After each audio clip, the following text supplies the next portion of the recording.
ನಮಸ್ತೆ ಸರ್. ಅಯ್ಯೋ ಅಪ್ಪ, ಖುಷಿ ಆಗುತ್ತೆ. ನಮಸ್ತೆ ಅಪ್ಪ. ಹೇಗಿದ್ದೀ ತಾಯಿ?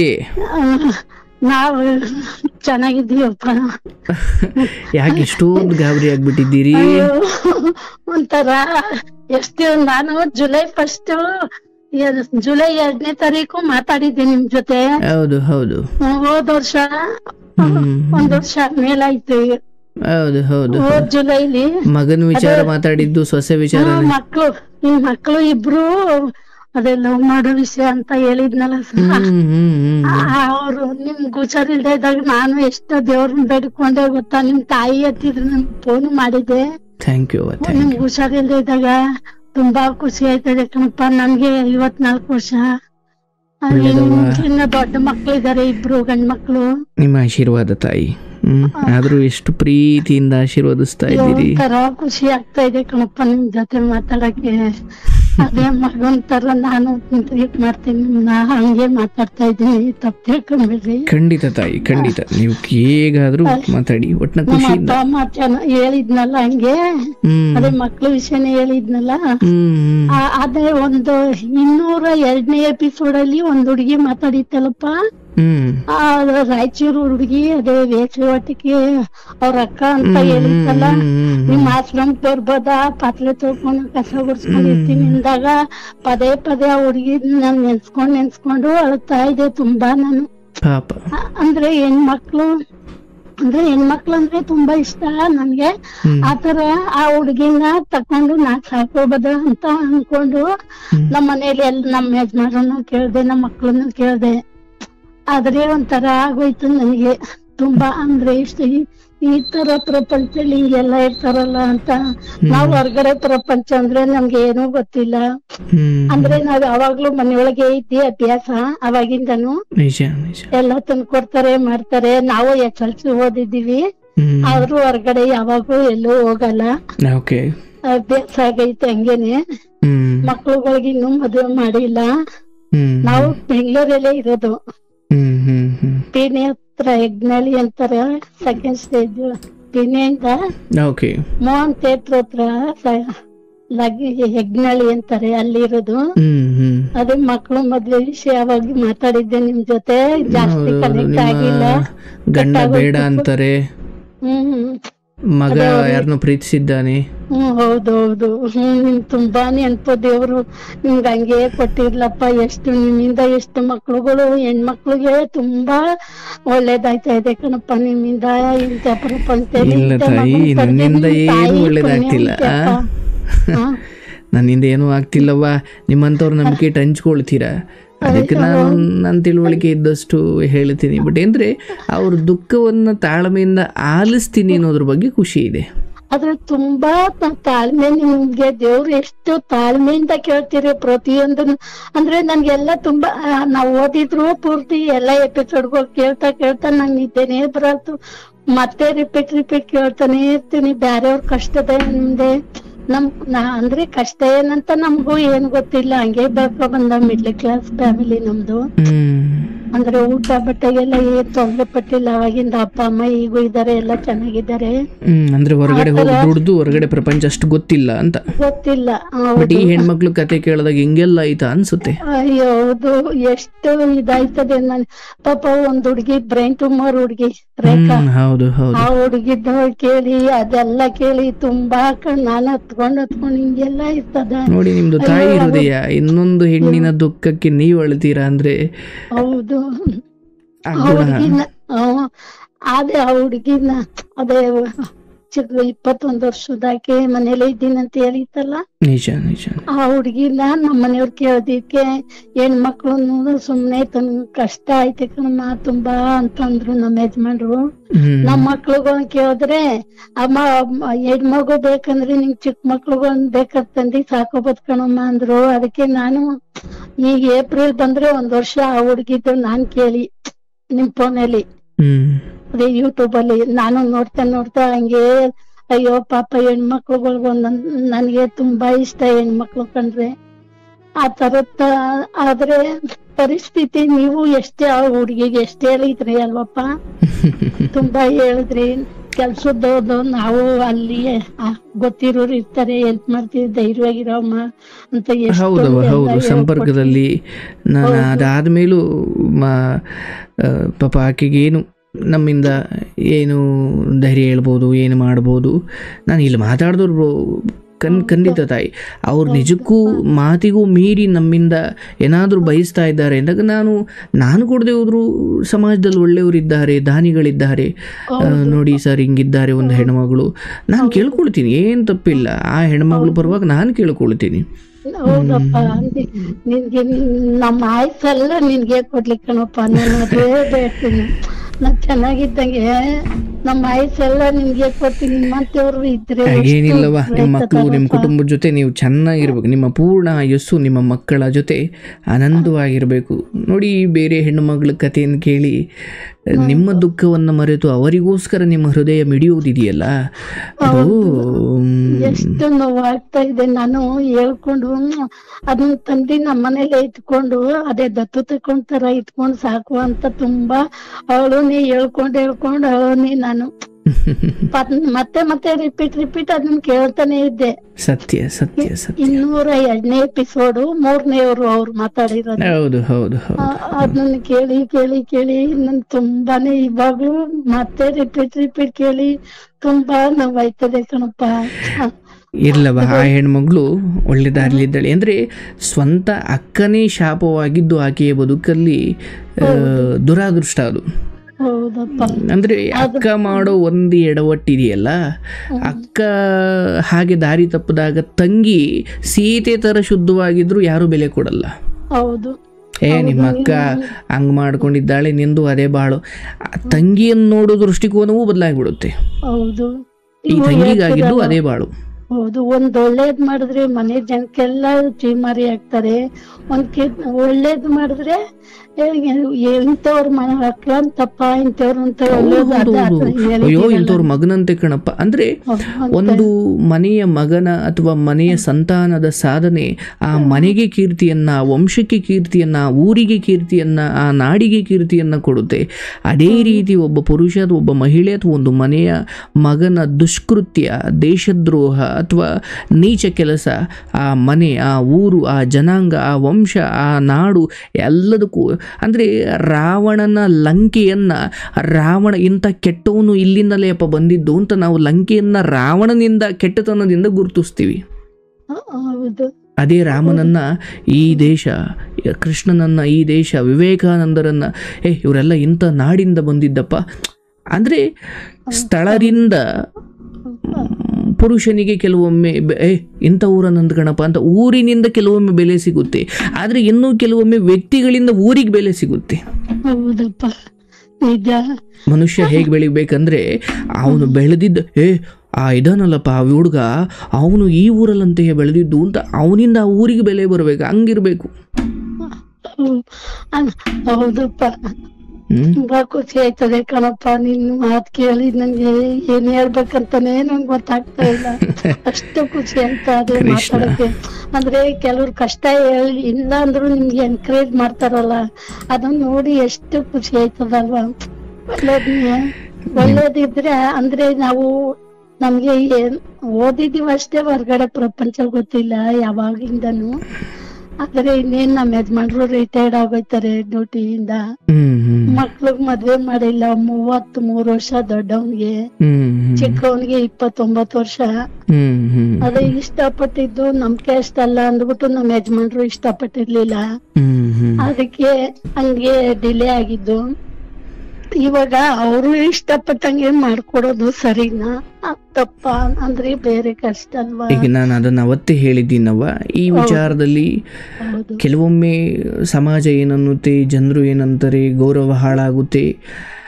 ಇದನ್ನ ಗೌರವ ಹಾಳಾಗುತ್ತೆ ಅಂತ ಹೋದಾಗ ಕೆಲವೊಮ್ಮೆ ಮನೆ ಮಕ್ಕಳನ್ನ ಕಳ್ಕೊಳ್ಬೇಕಾಗುತ್ತೆ. ಕೆಲವೊಮ್ಮೆ ಮನೆ ಮಕ್ಕಳನ್ನ ಸರಿ ಅವ್ರು ಸಂತೋಷವಾಗಿದ್ರೆ ಸಾಕು, ಜನ ಏನಾದರೂ ಅನ್ಲಿ ಅಂತ ಹೋದ್ರೆ, ಅಂದ್ರೆ ಇಲ್ಲಿ ಹೇಗೆ ತಗೊಂಡ್ರು ಅದ್ರದ್ದೇ ಆದ ಒಳ್ಳೇದು ಕೆಟ್ಟದ್ದು ಇದ್ದೇ ಇದೆ. ಕೆಲವೊಮ್ಮೆ ಇಲ್ಲಪ್ಪ ಅವ್ರು ಬೇರೆ ಜಾತಿಯವಳು, ಈಗ ಸಂಬಂಧಿಕರೆಲ್ಲ ಬೈತಾರೆ ಅಥವಾ ಅವರೆಲ್ಲ ಸರಿಯಾಗಿ ನಮ್ಮನ್ನ ಕೆಟ್ಟದಾಗ ನೋಡ್ತಾರೆ ಅಂದುಕೊಂಡು ನಾವು ಬೇಡ ಅಂದ್ರೆ ಮನೆಯ ವಂಶವನ್ನೇ, ಮನೆಯ ಕುಡಿಯನ್ನೇ ಕಳ್ಕೊಳ್ತೀವಿ ಅಂದಾಗ ಅಯ್ಯೋ ಅವ್ರು ಯಾರ ಜಾತಿ ಆಗಿದ್ರೇನು, ನನ್ನ ಮಗ ಆಸೆ ಪಟ್ಟಿದ್ದ ಆಗಿದ್ರೆ ಎಂದೋ ಒಳ್ಳೇದೋ ಕೆಟ್ಟದೋ ಕಣ್ಣು ಮುಂದೆ ಹೆಂಗೋ ಇರೋನಪ್ಪ ಅಂತ ಅನಿಸ್ಬಿಡುತ್ತೆ. ಹೌದು ಹೌದು.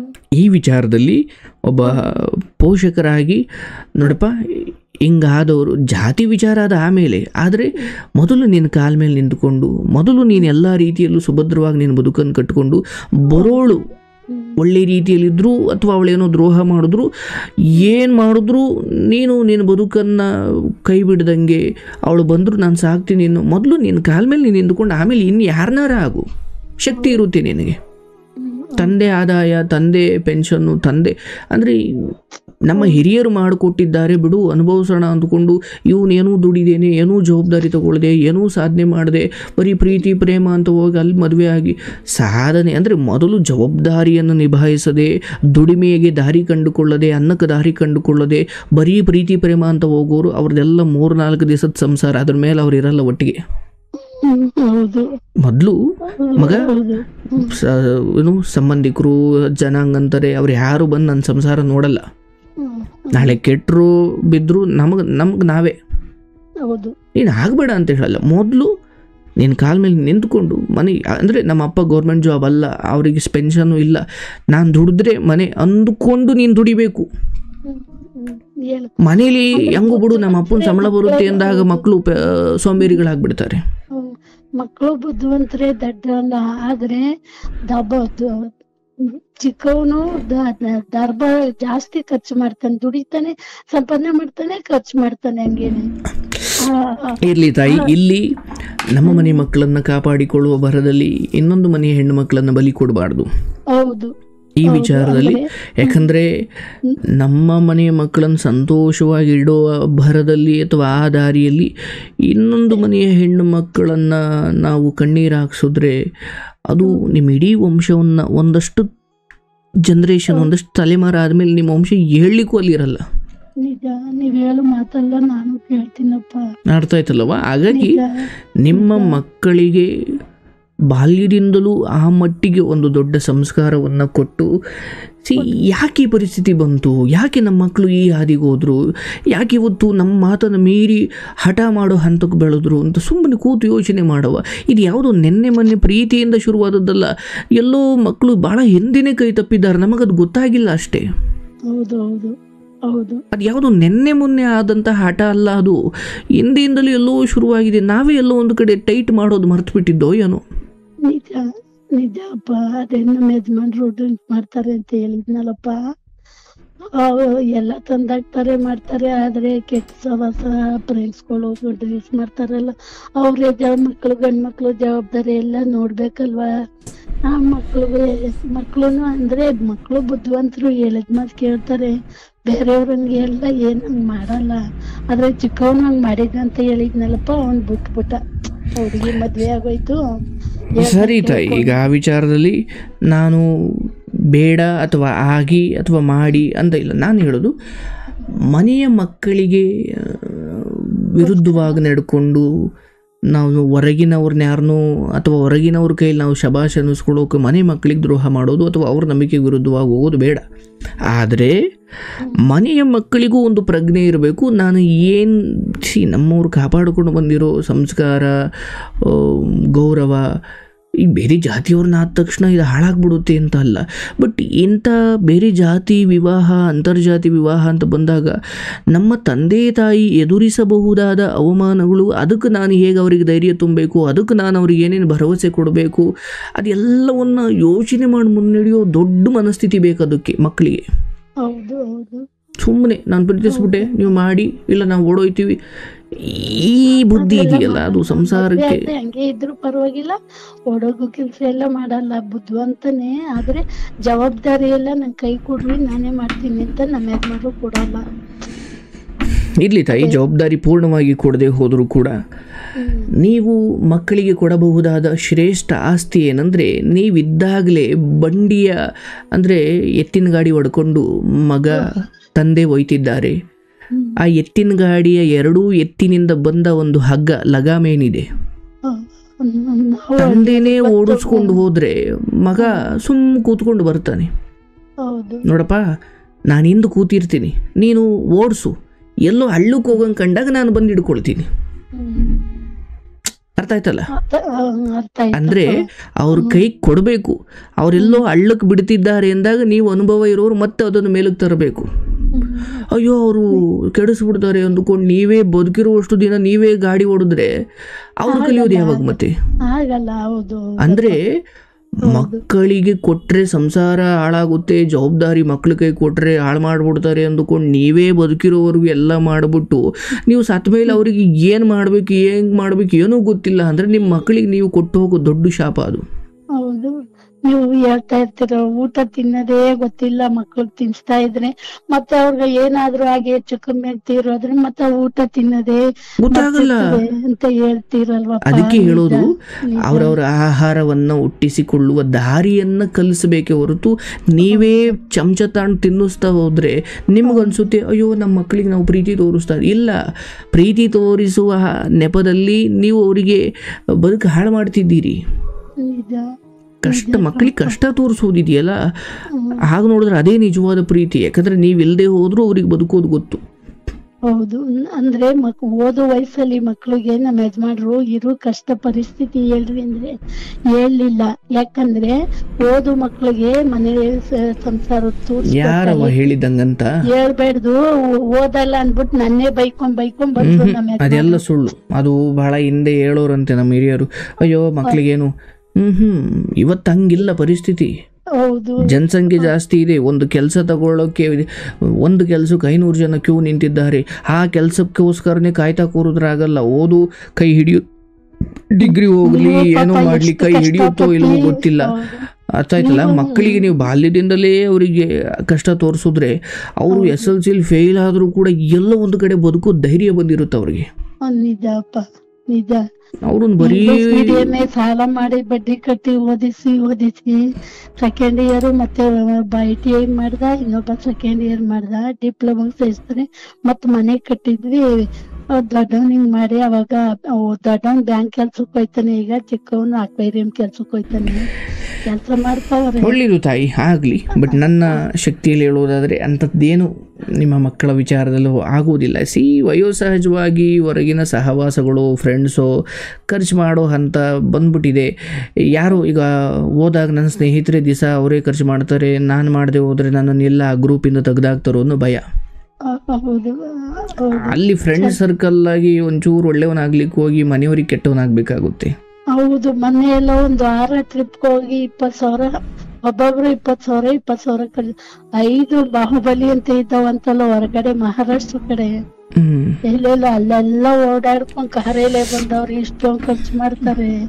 ಮುಂದಕ್ಕೆ ಏನ್ ಮಾಡೋರು ಜೀವನ ಅಂತ ನಮ್ಗೊಂದು ಟೆನ್ಷನ್. ಆಯ್ತು, ಈಗ ನಾನು ಹೇಳೋದು ಆ ವಿಚಾರದಲ್ಲಿ ಒಬ್ಬ ತಂದೆ ತಾಯಿಯಾಗಿ ಅಯ್ಯೋ ಬಿಡಪ್ಪ ಮಕ್ಕಳು ದೊಡ್ಡವರಾದರೂ ಈಗ ನಾವೇನು ಹೇಳೋದು ಅಂತ ಸುಮ್ಮನೆ ಆಗಬೇಡಿ. ನೀವು ಏನೇನು ಹೇಳಬಹುದು ಹೇಳಬೇಕು. ಧೃತರಾಷ್ಟ್ರ ನಂಗೆ ಕಣ್ಣು ಮುಚ್ಚಿ ಕೂತ್ಕೊಂಡ್ರೆ ವಂಶನಾಶಕ್ಕೆ ಕಾರಣ ಆಗುತ್ತಾರೆ. ಹಾಗಾಗಿ ನೀವು ಕಣ್ಣು ಮುಚ್ಚಿ ಕೂತ್ಕೊಳ್ಬಾರ್ದು. ನೋಡಪ್ಪ ನೀನು ಮಾಡ್ತಿರೋದು ಅಷ್ಟು ಸರಿಯಲ್ಲ, ನೀನಿನ್ನು ಮನೆ ಇರ್ಬೋದು ಏನೇ ಇರ್ಬೋದು, ಬಟ್ ದುಡ್ದಿದ್ದ ದುಡ್ಡನ್ನ ಟ್ರಿಪ್ ಹೋಗ್ಲಿ ತೊಂದರೆ ಇಲ್ಲ. ಹೌದೌದು, ಟಿಪ್ಪಿಗೆ ಸುರು ಲೆಕ್ಕ ಇರಬೇಕು. ಅದು ನನಗನ್ಸುತ್ತೆ ನೀವು ಹೇಳೋದು ಹೇಳಿ, ಬಟ್ ಆತನಿಗೆ ನಿಧಾನಕ್ಕೆ ಅನುಭವಕ್ಕೆ ಬರ್ತಾ ಹೋಗುತ್ತೆ. ಅದ್ರ ಬಗ್ಗೆ ಭಯ ಬೇಡ. ನಿಮ್ಗೆ ಹೆಂಗೆ ಜ್ಞಾನ ಆಯ್ತಪ್ಪ, ಮನಸ್ಸು ಮುತ್ತು ತರ ಒಂದೊಂದು ವಾಕ್ಯನು ಮುತ್ತು ಅಪ್ಪ, ನೀನ್ ಮಾತಾಡೋ ಮುತ್ತು. ಎಷ್ಟು ನನಗೂ ತುಂಬಾ ನಿಮ್ಮಮ್ಮನ ನಿಮ್ನ ಕರಿಯ ಕೆಂಚ ಅಂತ ನಾಯಿ ನಿಮ್ ಮನೇಲಿ ಇದ್ವಲ್ಲ ಅಮ್ಮ ಇರುತ್ತವ, ಅವ್ರೆಲ್ಲ ತೋರ್ಸಿದ್ರಲ್ಲ ಯೂಟ್ಯೂಬ್ ಅಲ್ಲಿ, ಅವೆಲ್ಲ ನೋಡ್ದೆ ಕಣಪ್ಪ ನಾನು. ಅವೆಲ್ಲ ಮತ್ತೆ ಹಾಕಿ ನೋಡ್ತಾನೆ ಇರ್ತೀನಿ, ಖುಷಿ ಆಗುತ್ತೆ. ನಿಮ್ ಜೀವನನು ಎಲ್ಲೆಲ್ಲಿ ಕೆಲ್ಸಕ್ಕೆ ಹೋಗಿ ಏನೇನ್ ಮಾಡಿದ್ದ ಅವೆಲ್ಲ ಹೇಳ್ತಿರಲ್ಲ. ಅಯ್ಯೋ ಇಂಥ ಮಕ್ಳು ನಮ್ಗಾರ ಇರ್ಬಾರ್ದು ಅನ್ಸುತ್ತೆ ಒಂದೊಂದ್ಸಾರಿ. ಆದ್ರೆ ನಿಮ್ ತಾಯಿನೂ ತುಂಬಾ, ನಿಮ್ ತಾಯಿ ಜೊತೆನೂ ಒಂದ್ಸರಿ ಮಾತಾಡ್ದೆ ನಾನು ಹುಷಾರಿಲ್ದೆ ಇದ್ದಾಗ. ನಾನು ಬರ್ತೀನಪ್ಪ ನಿಮ್ ಆಶ್ರಮ. ಖಂಡಿತ ತಾಯಿ, ನಿಮಗೂ ನಮಗೂ ತುಂಬಾ ದೂರ ಏನಿಲ್ಲ. ಹೌದಾ? ನಮ್ದು ಮಾಗಡಿ ರೋಡ್ ಗೊತ್ತು ತಾನೆ? ಹ್ಮ್ ಹೊರಗಡೆ ಎಲ್ಲ ಯಾರ ಕರ್ಕೋಬೇಕು ಕರ್ಕೊಬರ್ಬೇಕು ಸೊ ನನ್ಗಷ್ಟೇ. ನಿಮ್ಮ ಮೊದಲು ನೇರವಾಗಿ ಹೇಳ್ಬೇಕಂದ್ರೆ ನೀವಿರೋ ಏರಿಯಾದಲ್ಲಿ ನಾವು ಕಳೆದ 5-6 ವರ್ಷದಿಂದ ಇದ್ದಿದ್ದು. ಹೌದಾ? ಹೌದು. ಈ ಎಲ್ಲಿ ಈ ಏರುಹಳ್ಳಿ,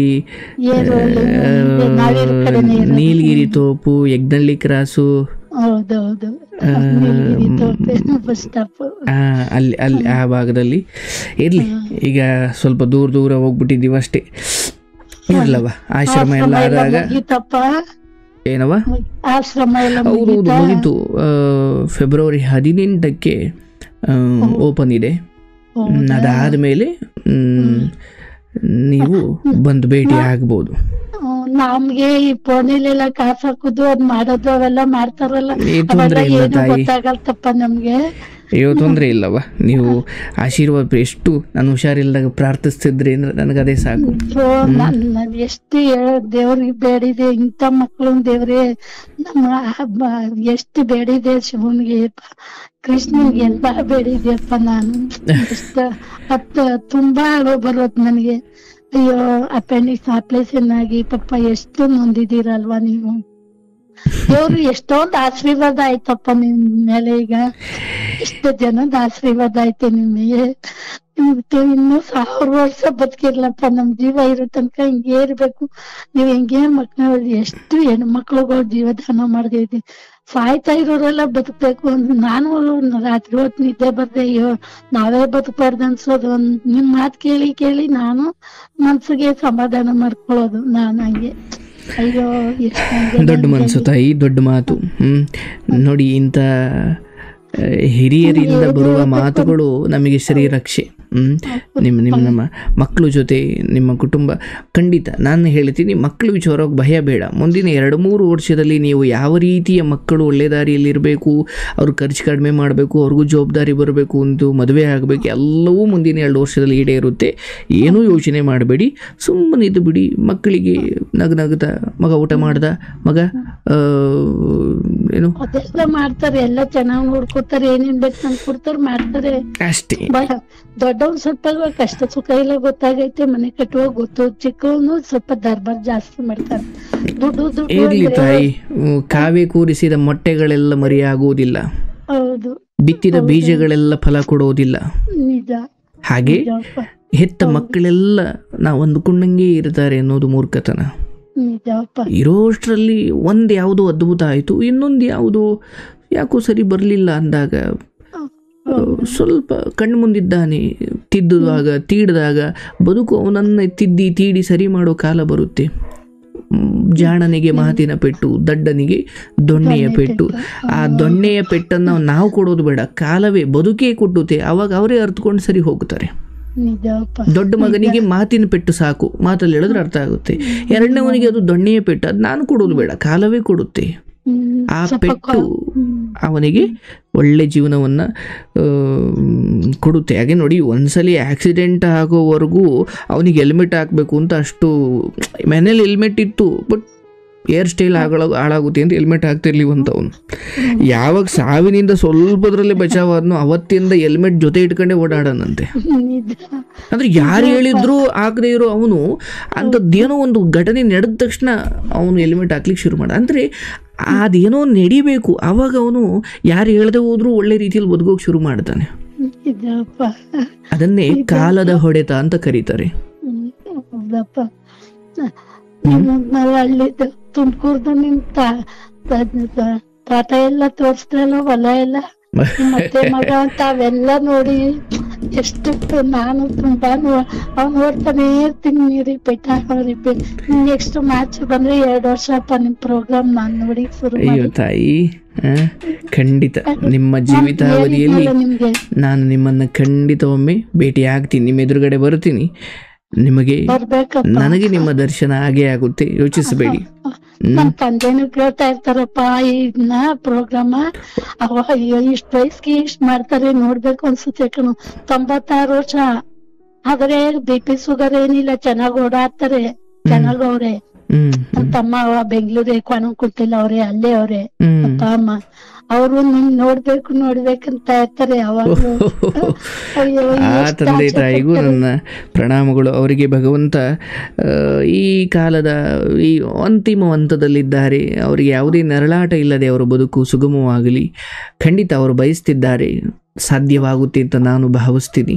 ಅವರಿಗೂ ನನ್ನ ಶಿರಷ್ಟಾಂಗ ಪ್ರಣಾಮಗಳು. ಪಾಪ ಅವರು ಕಾರ್ಯಕ್ರಮ ಕೇಳ್ತಾರೆ ಅನ್ಸುತ್ತೆ. ಕೇಳ್ತಾರೆ ಫೋನಲ್ಲಿ ಎಷ್ಟು ಕೇಳ್ಕೊಂಡು ನಾವು ಮಾತಾಡ್ಬೇಕು, ನಾವು ಅವ್ರ ಹತ್ರ ಹೋಗಿ ನೋಡ್ಬೇಕಲ್ಲ ಒಂದ್ಸರಿ ಅಂತ ಇರ್ತಾರೆ ಯಾವಾಗ್ಲೂ. ತುಂಬಾ ಅಂದ್ರೆ ಓದವ್ರಿ, ಅವ್ರು ಓದಕ್ ಬರೆಯಕ್ ಎಲ್ಲ ಬರುತ್ತೆ. ಸತ್ಯ. ತಂದೆಗೂ ಓದ್ತಾರೆ, ಬರೀತಾರೆ, ಎಲ್ಲ ಮಾಡ್ತಾರೆ.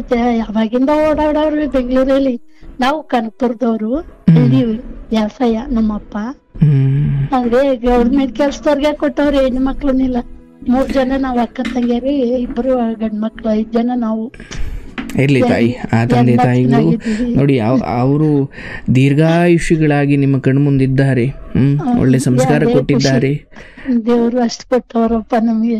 ಆಗ್ಲಿ ನಿಮ್ಮ ಮಕ್ಕಳಿಗೂ ಅಂತ ಒಳ್ಳೆ ಜೀವನ ಖಂಡಿತ ಸಿಗುತ್ತೆ, ಎಲ್ಲ ಒಳ್ಳೇದಾಗುತ್ತೆ. ಈಗ ಕೆಲವೊಮ್ಮೆ ಏನಾಗ್ಬಿಡುತ್ತೆ, ಅಯ್ಯೋ ಮಗ ಬೇರೆ ಜಾತಿ ಅದು ಇದು, ರಾತ್ರಿ ಯಾಕೋ ಯಾವುದೂ ಸರಿ ಇಲ್ಲ ಅನ್ನಿಸ್ತು. ಬೆಳಿಗ್ಗೆ ಎದ್ದು ನೋಡಿದಾಗ ಇಲ್ಲ, ರಾತ್ರಿ ಅಷ್ಟು ಕೆಟ್ಟಿಲ್ವಲ್ಲ, ಏನೋ ಒಂಚೂರು ಸರಿಯಾದಂಗೆ ಐತಲ್ಲ ಅನ್ನಿಸ್ತು. ಬದುಕು ಹಾಗೆ, ರಾತ್ರಿ ಅಯ್ಯೋ ಜೀವನ ಹಿಂಗೆ ಆಗ್ಬಿಡ್ತಲ್ಲ ಅನಿಸುತ್ತೆ.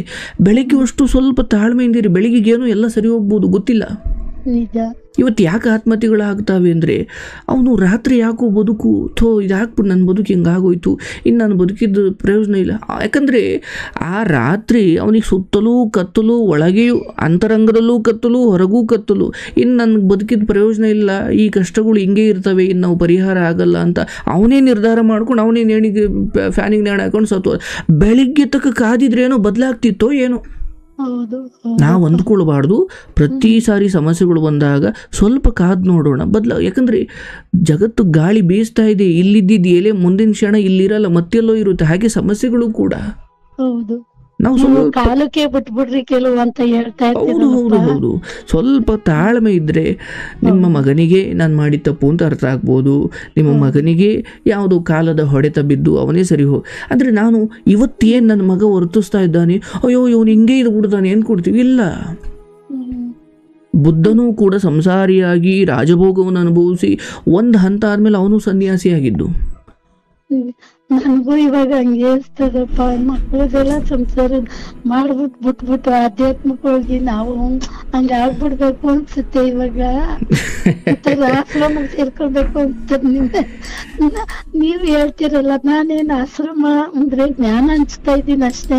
ನೀವು ಮನೇಲಿದ್ದೇ ಆಶ್ರಮದಲ್ಲಿ ನೋಡಿ, ನೀವು ಮನೇಲಿದ್ರೂ ಕೂಡ ನೀವು ನಮ್ಮ ಆಶ್ರಮದಲ್ಲಿ ಇದ್ದಿದ್ರೆ ಏನ್ ಪಾಠ ಪ್ರವಚನ ಕೇಳ್ತೀರ, ನೀವು ಮನೇಲಿ ಇದ್ಕೊಂಡೆ ಕೇಳ್ತಿದ್ದೀರಿ. ದೇಹ ಅಲ್ಲಿದೆ, ಬಟ್ ಮನಸ್ಸೆಲ್ಲ ಜ್ಞಾನದಲ್ಲೇ ಇದೆಯಲ್ಲ. ನಿಜ. ಅದೇ ನೀವು 101 ಅಜ್ಜಿಯ ಕತೆ 101 ಅಜ್ಜಿ ಕತೆ ಪುಸ್ತಕ, ಅದನ್ನು ನಮ್ಮ ಮಗನ್ಗೆ ಹೇಳ್ದೆ, ಆನ್ಲೈನ್ ಬುಕ್ ಮಾಡಿ ತಂದು ಕೊಡ್ತು. ಅದು ಅವ್ರನ್ನೂ ಓದ್ತಾ ಇರ್ತೀನಿ. ಗ್ರೇಟ್.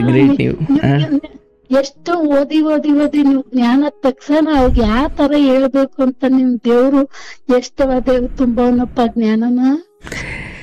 ನೀವ್ ಓದ್ತಾ ಇದ್ದಾಗ ಹಿಂದೆ ನೋಡಿದ್ರೆ ಒಬ್ರು ಬಂದಿ ಮಾಯ ಆಗೋದ್ರು, ಗೊತ್ತಾಗಿಲ್ಲ, ಹಿಂಗ್ ಹೇಳಿದ್ರು ದೇಶ ಉದ್ಧಾರ ಮಾಡಿಕ್ ಬಂದಿದ್ದೀನಿ ನೀನು ಅಂತ ಹಿಂಗ್ ಹೇಳಿದ್ರು ಅಂತ ಎಲ್ಲ ಹೇಳ್ತಿರಲ್ಲ ನೀವು.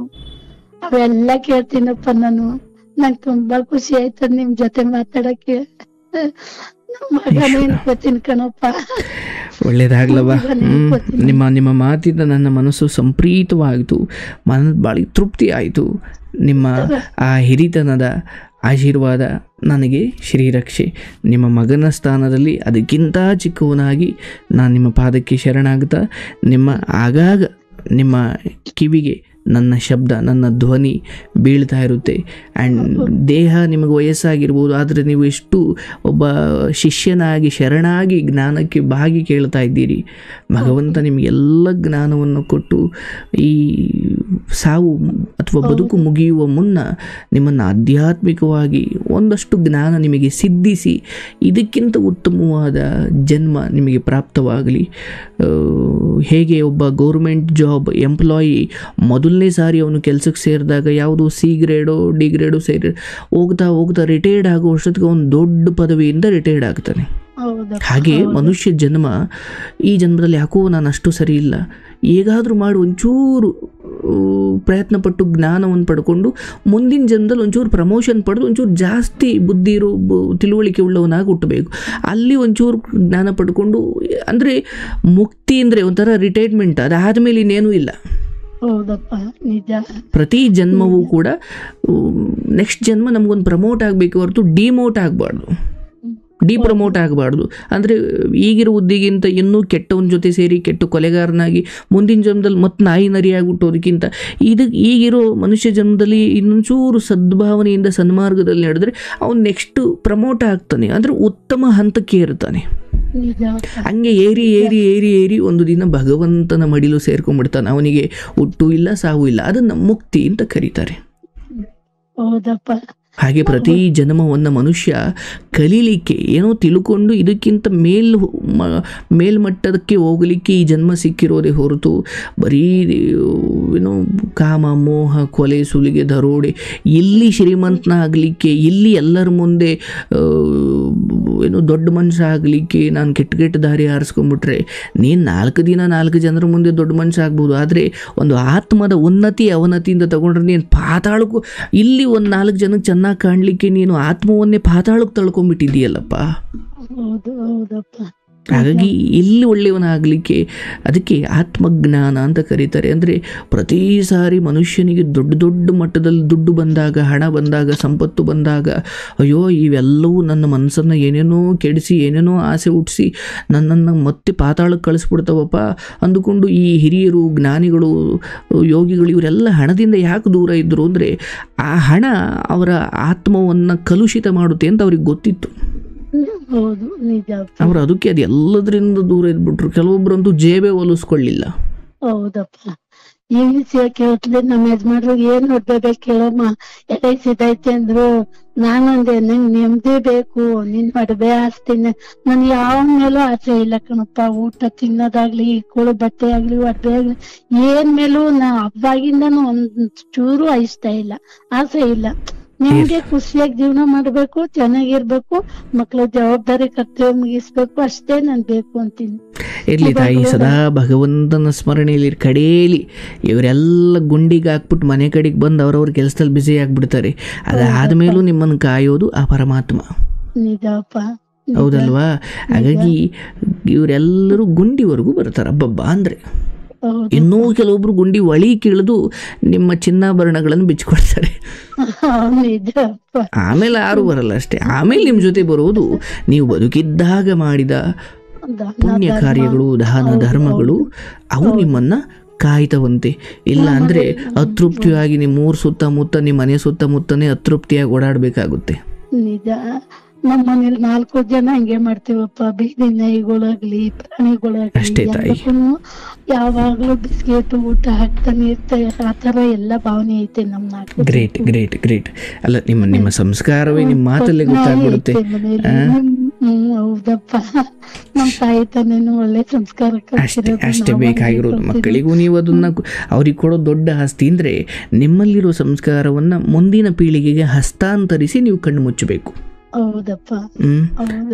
ನಾವೆಷ್ಟೇ ಸ್ವಯಂ ಸಂಸ್ಕಾರವಂತರಾದರೂ ನಮ್ಮ ಮನೆಯಿಂದ ಸಮಾಜ ಘಾತುಕ ಶಕ್ತಿಗಳು, ಸಮಾಜ ದ್ರೋಹಿಗಳು, ದುಷ್ಟರನ್ನ ಸಮಾಜಕ್ಕೆ ಕೊಟ್ಬಿಟ್ಟು ನೀವು ಕಣ್ಣು ಮುಚ್ಚಿದ್ರೆ ನೀವೆಷ್ಟು ಒಳ್ಳೆಯವರ ಆಗಿದ್ರೆ ಅದಕ್ಕೆ ಅರ್ಥನೇ ಇಲ್ಲ. ಯಾಕಂದ್ರೆ ಸಮಾಜವನ್ನ ನೆಮ್ಮದಿ ಹಾಳು ಮಾಡೋ ಮಕ್ಕಳು ನಿಮ್ಮ ಮನೆಯಿಂದ ಹೋಗಿದ್ದಾರೆ ಎಂದಾಗ ಆ ಇಡೀ ಸಮಾಜದ ಶಾಪ ನಿಮ್ಮ ಹಿರಿಕರನ್ನು ನೆಮ್ಮದಿಯಾಗಿಡ್ಲಿಕ್ಕೆ ಬಿಡಲ್ಲ. ಅದಕ್ಕೆ ಮನೆಯಿಂದ ಉತ್ತಮ ಸಂತಾನಗಳನ್ನು ಸಮಾಜಕ್ಕೆ ಕೊಡುವುದು ಬಹಳ ಮುಖ್ಯ. ಮಕ್ಕಳು ತುಂಬಾನೇ ಒಳ್ಳೆಯವರು, ಕೆಟ್ಟವರು ಅಂತಲ್ಲ. ಆದ್ರೆ ಈ ಹುಡುಗಿರು ದೊಡ್ಡವನೊಬ್ಬ ಪಾಪ ಜಾಸ್ತಿ, ಸ್ವಲ್ಪ ಚಿಕ್ಕವನ ಪಾಪ ಮಾಡ್ಕೊಳ್ಳಲ್ಲ. ಎಲ್ಲಿ ತಾಯಿ, ಆ ವಿಚಾರದಲ್ಲಿ ನಾವು ಒಂಚೂರು ಗಟ್ಟಿ ಆಗಿದ್ರೆ ಯಾರು ಏನ್ ಮಾಡ್ತಾರವ. ಯಾವ ಹುಡುಗಿ ಹೆಂಗೆ ಯಾವ ವೇಷದಲ್ಲೇ ನಮ್ಮ ಎದುರುಗಡೆ ಬಂದ್ರು, ನಮಗ್ ಒಳ್ಳೆ ಸಂಸ್ಕಾರ ಇದೆ ಅಂದ್ರೆ ಯಾವ ಹುಡುಗಿ ಹೆಂಗ್ ಬಂದ್ರಿ ನಿಜ ಇವಾಗ ಹೆಣ್ಮಕ್ಳು ಕಮ್ಮಿ ಆಗೋಗವಲ್ಲಪ್ಪ, ಹೆಣ್ಮಕ್ಳು ಸಿಕ್ಕಲ್ರು ಅಂತ ಅಂದ್ಬಿಟ್ಟು ಯಾರ್ಯಾರೋ ಹಂಗೆ ಇವ್ರು ಬಿಟ್ರು ಅವ್ರು ಬಿಡದೇ ಇರೋ ಸ್ಥಿತಿ ಮಾಡ್ಕೊಂಡ್ಬಿಡ್ತಾರಲ್ಲ, ಅದೇ ಒಂದು ಟೆನ್ಷನ್ ನಮ್ಗೆ ಜಾಸ್ತಿ. ಇಲ್ಲವ, ಅದೊಂದು ಬಹಳ ಸಮಾಜದಲ್ಲಿ ಬಹಳ ದೊಡ್ಡ ವಿಚಾರ ಅದು.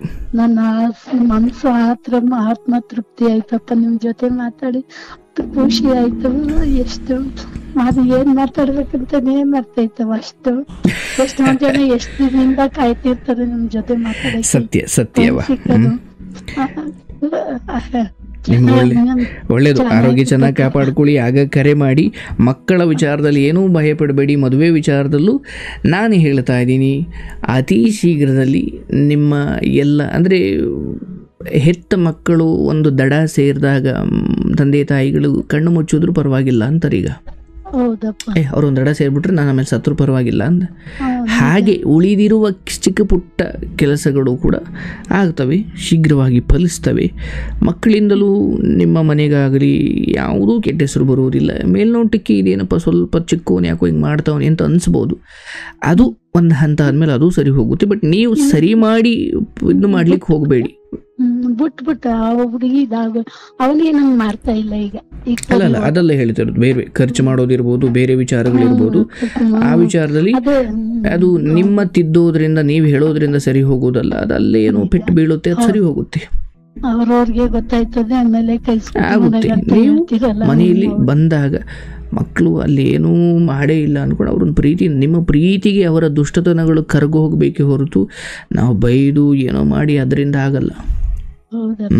ಶುಭವಾಗ್ಲಿ ತಾಯಿ, ಒಳ್ಳೇದಾಗ್ಲವ. ಒಳ್ಳೇದಾಗ್ಲಪ್ಪ, ನಿಮ್ಗೂ ಒಳ್ಳೇದಾಗ್ಲಿ. ಈಶ್ವರ.